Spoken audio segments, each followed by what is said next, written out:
Welcome back. This week we've been looking at Somerset Maugham, and we've looked at several books, film, and Ruben, we didn't get to all of them. Razor's Edge is one of his books that he's well known. There's been movies, at least a couple versions I know of. And what would you say to that book? I know you've read it, Ruben. Even I know he's known for his first pages that just grab you. Well, that's what I wanted to bring out The is first page. the idea of opening lines or first pages. There you go. So this book is really good. Here it is. Yeah, The Razor's Edge. And just briefly, I recommend it, but the opening page is really intriguing, and especially a couple of paragraphs in. I would like to read it. Do you mind? I don't mind, Ruben. Let me get my coffee. The man I am writing about is not famous. It may be that he never will be. It may be that when his life at last comes to an end, he will leave no more trace of his sojourn on earth than a stone thrown into a river leaves on the surface of the water. Then my book, if it is read at all, will be read only for what intrinsic interest it may possess. But it may be that the way of life that he has chosen for himself and the peculiar strength and sweetness of his character may have an ever-growing influence over his fellow men, so that long after his death, perhaps, it may be realized that there lived in this age a very remarkable creature. Nice. I like that. What do you think of that? Is that an intriguing opening? Yeah, I think that's what he's known for, is those openings.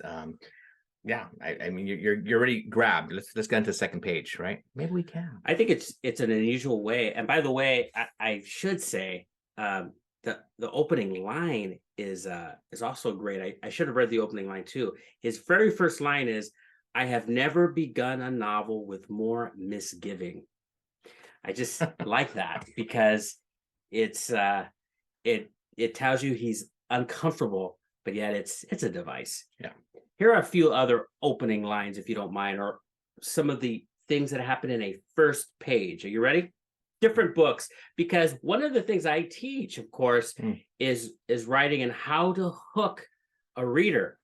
This should be one of your goals, whether you're writing an essay or a story, is what am I going to do first to get them involved and engaged?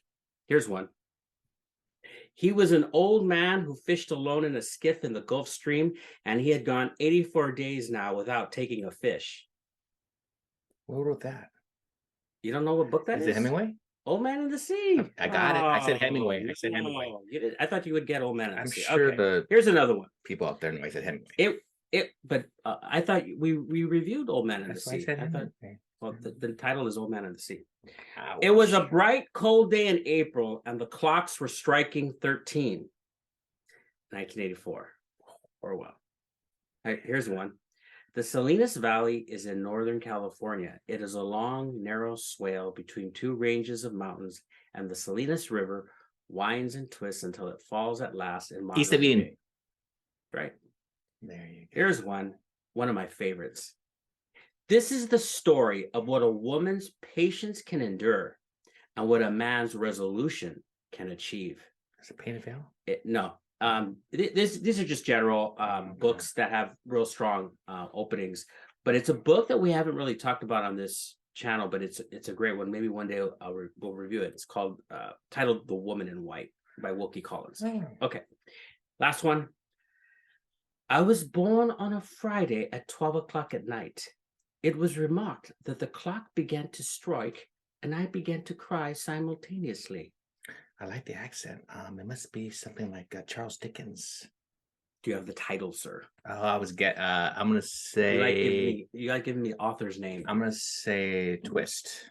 It was David Copperfield, and I cheated a little bit. It was a couple of sentences in, but it's fun to read the first pages of books. It's a way to grab the reader, and maybe it's an exercise you can, do with your students to.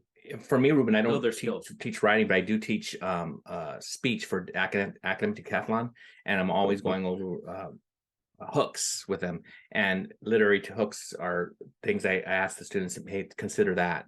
They do other hooks besides that when they could do it like a quote or a maybe a piece of a song.